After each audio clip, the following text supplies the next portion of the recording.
Up with KREM begins now. Here at 7:30 this morning, fans are cheering on the Zags across the country, including a very familiar face. It's something we've been dreaming for a long time, and to finally get it would be amazing.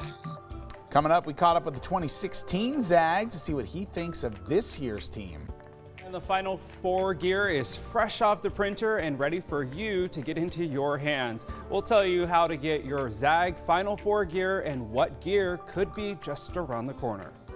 And we're going to take you outside on this Thursday morning, talk a cloudy sunrise, and let you know how those clouds impact your day.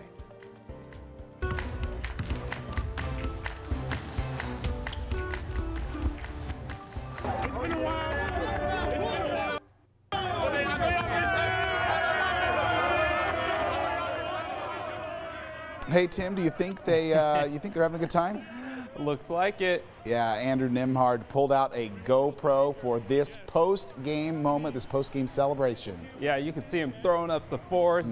They are so stoked. Well, I think we can all agree they have a lot to be proud of as well.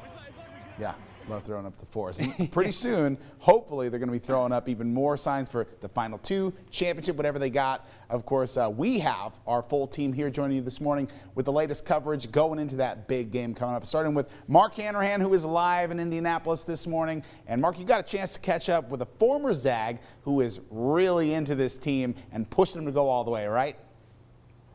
That's exactly right, Joshua. His name is Domantas Sabonis. He was a Zag fan favorite when he played for the team several years back. Well, as it turns out, he's now playing in the NBA.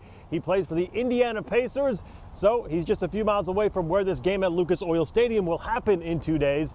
Unfortunately, he can't go watch the game in person because of COVID, right? COVID protocols with the NBA prevents him from doing that, but he's still heavily invested in this team, he said, and he does plan to watch his alma mater in 2 days here at Lucas Oil Stadium. Just really excited for the team, the program, for the coaches, and I wanted to win the whole thing. Gonzaga is 2 games away from doing just that. They've impressed Domantas Sabonis throughout this entire NCAA tournament run.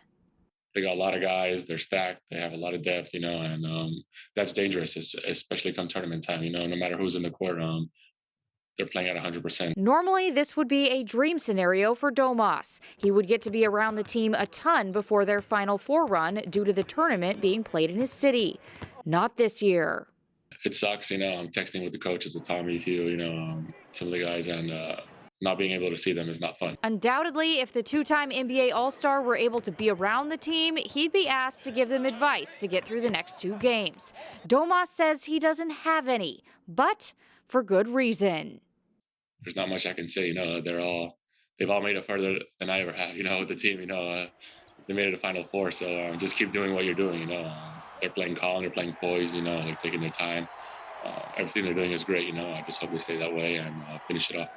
Sabonis hopes they finish it off for a lot of reasons, but high up on the list is for the people he knows this would mean a lot to. Everything to everyone, the city, Spokane, it's something we've been dreaming for a long time, and to finally get it would be amazing. Especially do it undefeated would be even better. So Domantas certainly excited for his alma mater, the Zags, as they take on UCLA here at Lucas Oil in 2 days from now. I'm going to date myself a bit, guys. I'm an NBA fan, grew up a Blazers fan, so I used to love watching his dad play, Arvydas Sabonis, for the Blazers. So his son now following in his dad's footsteps. Pretty cool to see all around. Well, this morning we're also hearing from Gonzaga head coach Mark Few. He was asked by ESPN SportsCenter what life in the bubble has been like. I mean, we're essentially living on the floor of a frat house altogether right now, and we have been for 20 days. And I mean, I got no complaints. Well, Few was on SportsCenter yesterday answering about potentially winning the national championship. And when asked if he ever dreamed of winning the championship, he of course said yes, especially with the current group of guys he is coaching. Taking things back to Spokane, new Final Four gear has arrived at the Gonzaga bookstore. Fans are already lining up to secure their apparel. We first got a first-hand look at all that new Zag swag. We also asked how you can get your hands on some. You can buy them online before they even get here, or you can come in and visit us as soon as things land. We will have them ready for people to buy. Zohm Designs, one of the businesses that works with this shop. If the Zags were to win the national championship this year, Zohm said they'd print new shirts through the night so they'll be ready by sunrise. I don't know if you guys can tell, probably not, but I'm going to give you a weather report for Jeremy because it is cold this morning in Indianapolis, and there's in fact just a light snowfall coming down. I thought I was going to escape that by coming over here, but man, it is chilly. I love it. That's amazing, Mark. I appreciate the help. That's pretty awesome. Let me just do a little. All right, somebody eat up a little bit of time. I'm going to look up something. So while we're stalling for Jeremy really quick, Mark, I want to ask you, it's so easy to get focused on, it could be a championship and look a little bit too far ahead. But have you gotten any vibe talking to former players, current players, fans about how they're keeping their focus on UCLA at all? Yeah, I mean, don't get the cart ahead of the horse. I think that's what head coach Mark Few always alludes to, right? It's interesting because March Madness is madness. I mean, any team can beat any team in any round, right? It's not like a NBA playoff where you have, best of 7. You get one shot. So if you have a bad game, like that could be it for you. I mean, thus far, Gonzaga's won every one of its first 4 games in the tournament by an average of 24 points. So they're hoping to continue that trend, but you can't look past the opponent that's right in front of you, right? Oh, love it, love it. And you can hear the wind blowing there from Mark. 30 degrees, a little bit windy, and flurries coming down. Mark, your high temperature today will be there in the next 10 minutes. Here we go. We want Mark to come home, but we also want him to stay because that means the Zags are going to continue on. All right, Mark, stay rocking the hood. Yes. All right, Mark, thanks so much for your hard work. Well, don't forget that you can only watch Gonzaga in the Final Four right here on KREM 2. They're up against the UCLA Bruins for a spot in the national championship. Tip-off is at 5:34 p.m. We will also have live coverage from Indy following the game, and we'll also be carrying the post-game press conference live as well. You can watch it all right here on KREM 2. But that is true, though. We do have a much warmer day in store for us than what Mark is going to see. Almost 30 degrees warmer than where he'll be. 25, we'll say. 25 degrees warmer, and it starts now. Temperatures are in the mid-30s. Mark's not going to be there until this afternoon. We're at 35 degrees and likely going to be up to Mark Hanrahan's daytime high by the 8 o'clock hour. We're at 35 in Spokane, 32 in Moses Lake, 30 in Coeur d'Alene, and 28 in Sandpoint. So it's a milder start to the day. Still a little bit chilly, but you compare that to yesterday, not near as bad. Wind going to start here in the next hour or so, and as that wind picks up across the region, you're going to notice it, but it's not enough to worry about any sort of wind damage as we move through the day. But what you're also going to notice are the clouds. The same clouds that kept us mild overnight take us into the day. I think it's going to be a mostly cloudy morning, some peaks of sun later on today, and then more clouds move in overnight, but they should clear out in time for the sunrise early tomorrow morning.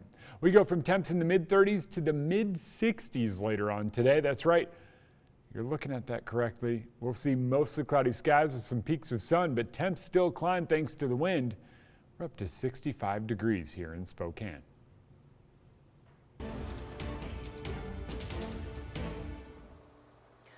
Well, day 4 of the Derek Chauvin trial has began this morning about 30 minutes ago, and it started off with an emotional testimony from George Floyd's former girlfriend.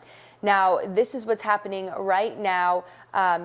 The former Minneapolis police officer who is facing charges for the death of George Floyd. Now, the murder trial will continue this morning. As you saw, it's underway right now after another day of gripping testimony and hard to watch video of George Floyd's final hours.